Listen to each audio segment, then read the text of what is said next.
Hello, this is the my artifact episode number 225. आजची तारीख आहे 18 जानेवारी 2015. आता 16. आता वाजले करीब रात्रीचे 11:30. मी आत्ता 9 ते 12चा शो स्टार वॉर पिक्चर पाहून आलो आहे, the force of awaken. Star war picture खूप ऐकलं आहे याच्याबद्दल, म्हणजे रिअली अमेझिंग मूवी, आणि नेहमी नोटीस केलं जाते ॲज अ ग्रेटेस्ट मेकर आणि फिल्म म्हणून, ॲक्शन फिल्म म्हणून नेहमी स्टार वॉरला रेप्रेझेंट केलं जाते. तर मी कधी स्टार वॉर बघितले नाही.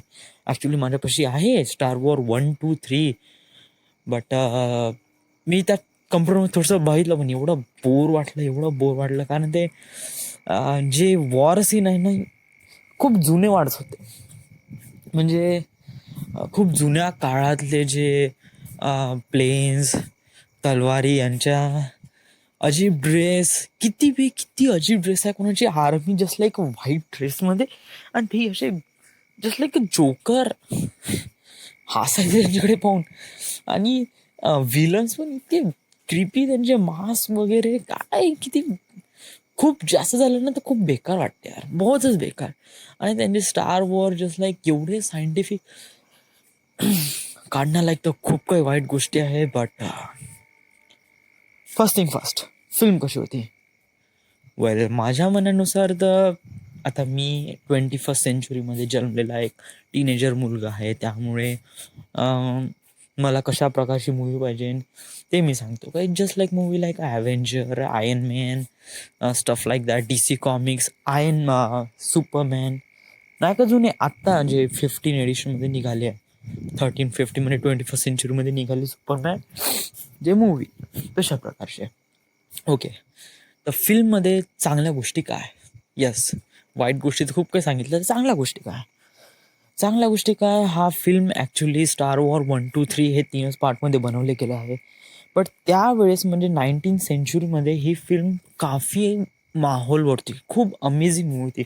One of the best action movie ever म्हणलं जातो त्याला. त्यामुळे खूप साऱ्या लोकांची याच्यात अटॅचमेंट होती, खूप साऱ्या लोकांची. पण ते फिल्म त्याच काळात परफेक्ट होती, आताच्या जमान्यात ती परफेक्ट नाही आहे.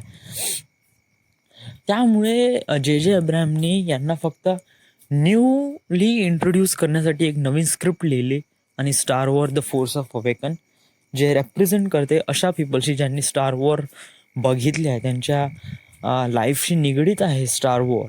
So that kind of people, त्यांच्यासाठी ही मूवी आहे, the force of awaken.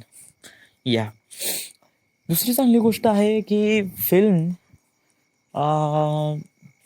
3D effect चांगले, म्हणजे मॉडर्नायझेशन वाटलं ॲज अ फिल्मिंगमध्ये, म्हणजे 3D प्रिंट आणि ग्राफिक्स डिझाईन, जे की one of the greatest and amazing वाटते. मला वाटते की या फिल्ममधले जे ग्राफिक्स आहेत ते most of the ILM industrial light and magic यांनी बनवलेलं आहे.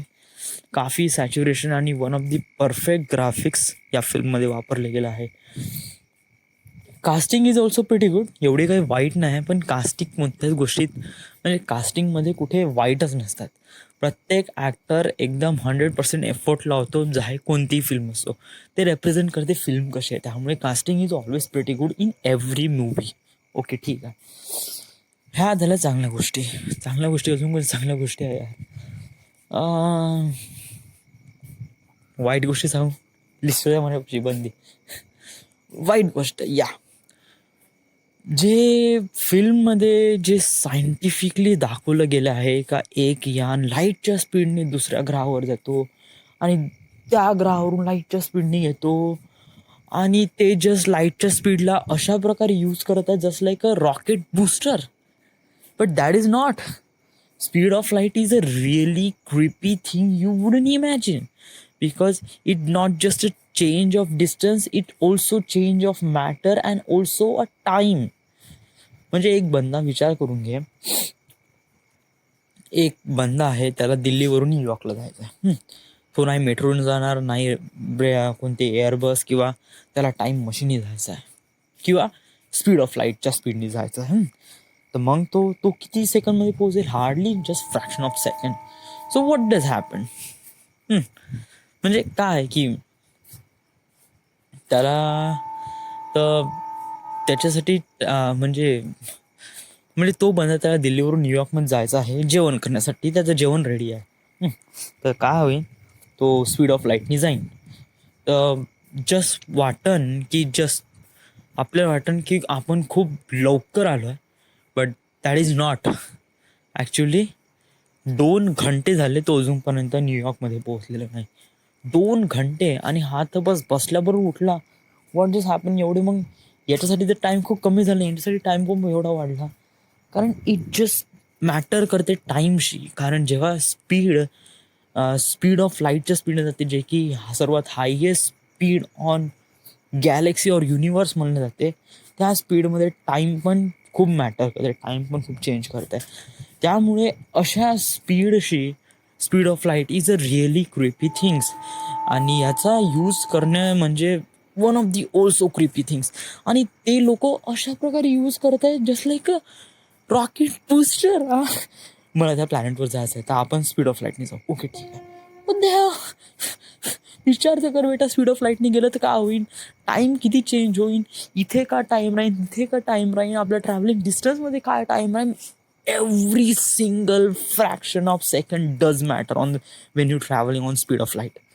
आणि ते just like using a rocket booster. So कारण मला माहीत आहे याच्याबद्दल, टाईमबद्दल काय. जर आपण असा बरं विचार नाही केला तर जाऊ दे. बट ओल्ड मूवी आहे, त्या लोकांना तशा वेळेसची एकदम हाय क्वालिटी ऑफ फिजिक्स नाही माहीत असेल. So consider. ओके, ठीक आहे. ऑल्सो इज त्यांचे हे कॉस्ट्युम्स आणि जे कॅरेक्टर्स, म्हणजे कास्टिंग इज प्रिटी गुड, त्यांची ॲक्टिंग आली, पण त्याची कास्टिंग एवढी बेकार काम केली यार. कोणी आर्मीची ड्रेस व्हाईट युनिफॉर्ममध्ये राहते का? बिलकुल नाही. ते त्यांची युनिफॉर्म एवढे व्हाईट कलरचं, आणि त्याच्यामध्ये ते एकदम स्टुपिड हेल्मेट. ॲक्च्युली जे अब्राहमने थिंक केलं आहे की जे एनिमीज आहे ना ते क्लिअरली व्हिज्युअलाइज झाले पाहिजे, आणि जे हिरोज आहे ते क्लिअरली व्हिज्युअलाइज झाले पाहिजे. Just like white colour represent करते एनिमी, तर त्यांना एनिमी आर्मीसाठी त्यांनी पूर्ण व्हाईट कलर देऊन दिला, आणि एवढा बेकार सूट बनवला त्यांनी. I don't know how people like it, but like it. So that's, I don't like that stuff. Another thing is फिल्ममध्ये नाही का वापरले गेलेले story script, I know connected आहे. ते फाइंडिंग ऑफ लूस वॉकर आणि एक वॉर सीनबद्दल दाखवण्यात गेलं आहे, पण स्क्रिप्ट काफी छोटी आहे आणि त्यात वॉर खूप जास्त दाखवले आहे. आणि जे छोटी पण आहे, आणि जे छोटी म्हणजे जशा प्रकारे दाखवायला पाहिजे कनेक्टेड आहे. ओके, ठीक आहे. म्हणजे याच्यात लूस वॉकरला शोधण्यासाठी हे लोक प्रयत्न करतात, but what is the reason behind ना, who is the loss walker? जे फर्स्ट टाइम बघणारे लोक आहेत त्यांना तर खूप सारे क्वेश्चन मार्क येतात जेव्हा स्क्रिप्ट बघतात ना, तेव्हा खूप सारे क्वेश्चन मार्क येते डोक्यामध्ये. What does he think like that? Another thing is तो बंदा कोण होता जो एकदम त्याने तो व्हाईट ड्रेस सोडून त्यांच्या टेरिटोरीमध्ये आला, त्याने गद्दार म्हणलं? व्हाय? त्यासाठी काय स्पेशल रिझन आहे का? आणि ती कोणाचा इंतजार करून राहिली, तिचे पॅरेंट्स का अदर स्टाफ, कुठेही पण नाही सांगितलं. काय यार कोण? आणि तो एक हिरो, तो साला तो वाटते का तो इंडियाना जॉन्स तो हिरो आहे म्हणून मग त्याला काऊन मारलं यार? What is that? म्हणजे याचे क्वेश्चन आपण नाही का स्टार वॉर 1, 2, 3 यांचे पूर्ण एपिसोड पाहिल्यावरच आपल्याला कळेल. बट स्क्रिप्टवर तर माझे खूप सारे क्वेश्चन मार्क आहे. आणि कोणी मला सांगितलं ना स्टार वॉर कशी फिल्म आहे, तर मी सांगेन या it's a nice movie, but what does it story tells about? It tells about the story of war and stuff like that, finding a loose walker and creepy things. But या star war पिक्चरमध्ये खूप हात दाखवली आहे यार, बहुत जास्त. ते एका प्लॅनेटला डिस्ट्रॉय करतात, not only one planet, it also destroy a very big and very massive, more than one planets. मी तर विचार पण नाही करू शकत यार. एकदम ॲटम बॉम्ब जरी मला माहिती नाही खरं त्यांची ताकद कशी असते यार. एक न्यूक्लिअर बॉम्बची ताकद पण एवढ्या अनइमॅजिनेशन आहे. तर विचार कर ना बेटा, एका प्लॅनेटला डिस्ट्रॉय करण्यासाठी ताकद किती भयानक असन. आणि याच्यात तेच दाखवले आहे आणि ते जस्ट असं दाखवण्यात गेलं जस्ट लाईक ते एका बंदुकीने प्लॅनेट उडवून राहिलं यार. एक एक पिस्टॉल आहे आणि त्यांनी हे बने प्लॅनेट उडून राहिले. इट्स रिअली माहीत नाही यार. मी काउन पिक्चर पाहायला आलो यार, 60 रुपये खर्च केले याच्यात मी.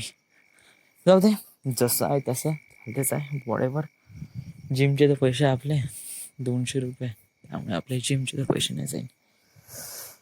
हां, आज काय नाही. आज सकाळी उठलो, जिमला गेलो, जिमवरून आलो, घरीच होतो. काफी अभ्यास करतो म्हणलं, लायब्ररीत जातो म्हणलं, बट घरचं काम थोडंसं बांधकाम वगैरे सुरू आहे, त्यामुळे मला थोडं लक्ष द्यावं लागते. आज पाट्या वगैरे आल्या, so stuff like that. Another thing is, आज मी खूप झोपलो ना. आता मला एवढी अशी अशी अंगातून अशी हे निघून राहिली ताकद का मी आता असं वाटते का जिम मारू भक्का भक्का भक्का भक्का. अशी ताकद काढूशी वाटत आहे.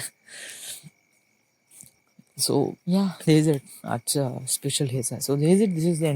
दिस is the my artifact episode number 325 right now. We are at Wardha, Maharashtra. And thank you.